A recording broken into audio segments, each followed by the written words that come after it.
गंगातरंगरमणी जटाकलापं गौरी निरंतर विभूषितवां भागं नारायण प्रेमनंगमदापहारं वाराणसीपुरपतिं भज विश्वनाथम। सभी को जय श्रीमन नारायण, जय जय श्री राधे, जय काशी विश्वनाथ। आज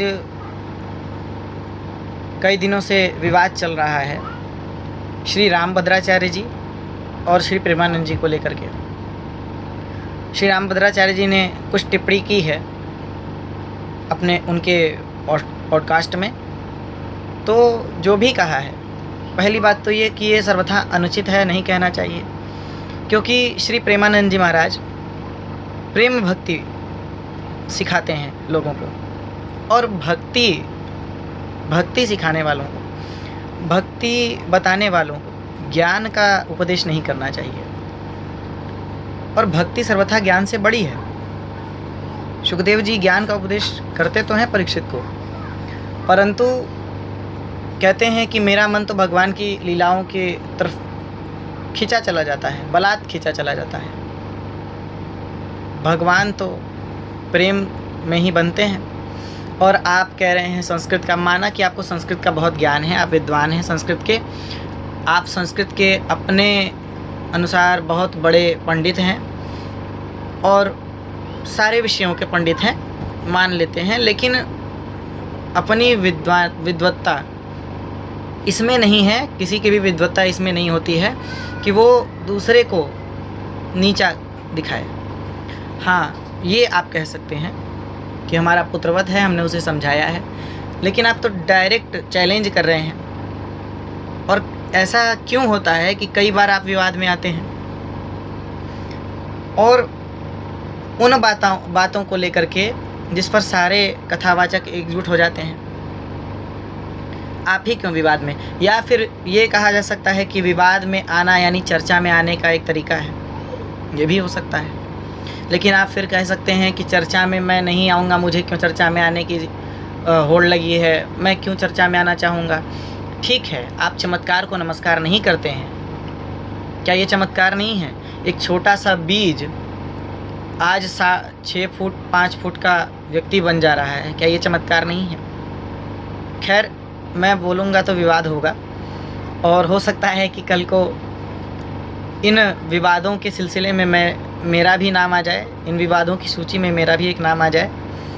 तो ऐसा नहीं है, मुझे किसी से विवाद करना पसंद नहीं है, लेकिन क्योंकि श्री प्रेमानंद जी महाराज ब्रज के महान संत हैं, बहुत बड़े संत हैं, और प्रेम भक्ति, जिनके अंदर प्रेम भक्ति भरी पड़ी है, जो प्रेम सिखाते हैं, भगवान से प्रेम करना। भागवत जी भी भगवान को प्रेम करना ही सिखाती हैं। भागवत जी कहती हैं कि भगवान प्रेम का अधिकारी, परमात्मा प्रेम का अधिकारी है। वास्तव में किसी महापुरुष ने कहा है कि इस पूरी सृष्टि पर, इस पूरी धरती पर परमात्मा प्रेम के सिवाय प्रत्यक्ष रूप से कहीं और उपलब्ध नहीं है। फिर आप ज्ञान का उपदेश किसको कर रहे हैं? और प्रमाण चाहिए तो उद्धव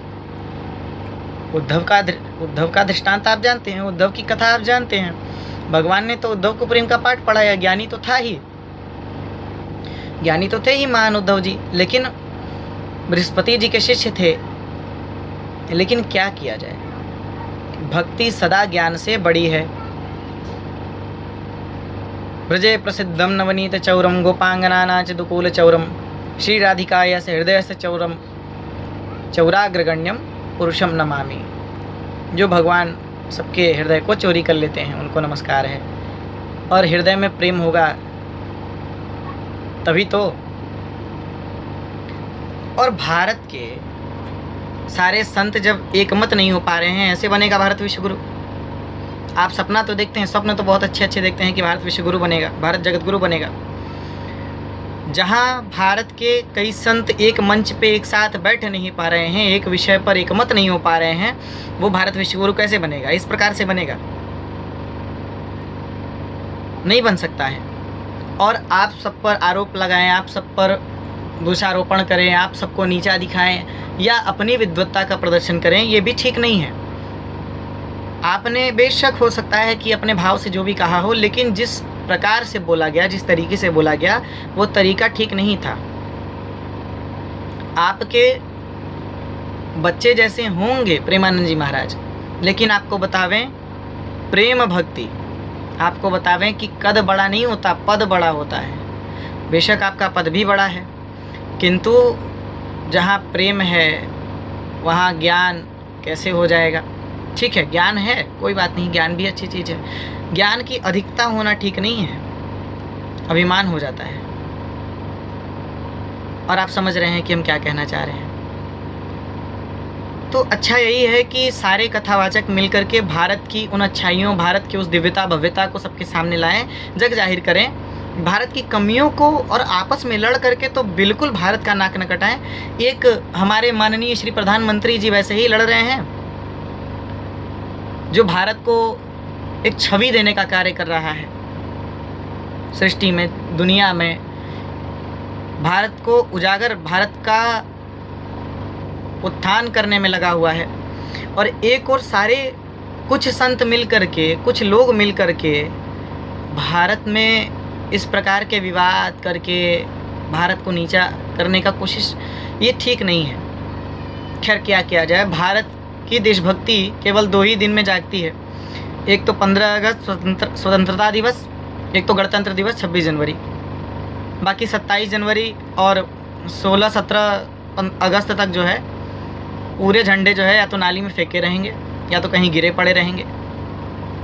हाँ, और सबसे बढ़ के बात, देशभक्ति की सबसे बड़ा उदाहरण मैं आपको बताऊं, देशभक्ति का सबसे बड़ा उदाहरण तो अपने ही भारत देश में अपने ही देश का तिरंगा झंडा बेचा जाता है।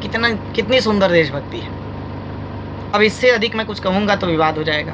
हाँ, हालांकि लोग इस पर भी कर सकते हैं, लेकिन कुछ न्यूज़ ट्रेडर्स, मीडिया नहीं, न्यूज़ ट्रेडर्स जो होते हैं वो लोग ये कर सकते हैं। बोले गए सही बयान को काट करके या बुरा बना करके उसको दुनिया के सही बयान को काट करके दुनिया के सामने गलत करके प्रस्तुत करना, गलत तरीके से प्रस्तुत करना, तोड़ मड़ोड़ के प्रस्तुत करना, वही लोग करते हैं जिनको अभी महाकुंभ लगा था तो उस महाकुंभ की एकता, भव्यता, दिव्यता नहीं दिखाई पड़ी।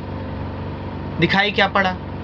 किस कन्या की आंखें सबसे ज़्यादा सुंदर है, कौन सबसे सुंदर स्त्री है, साध्वी है, तो ये सब दिखाई पड़ सकता है।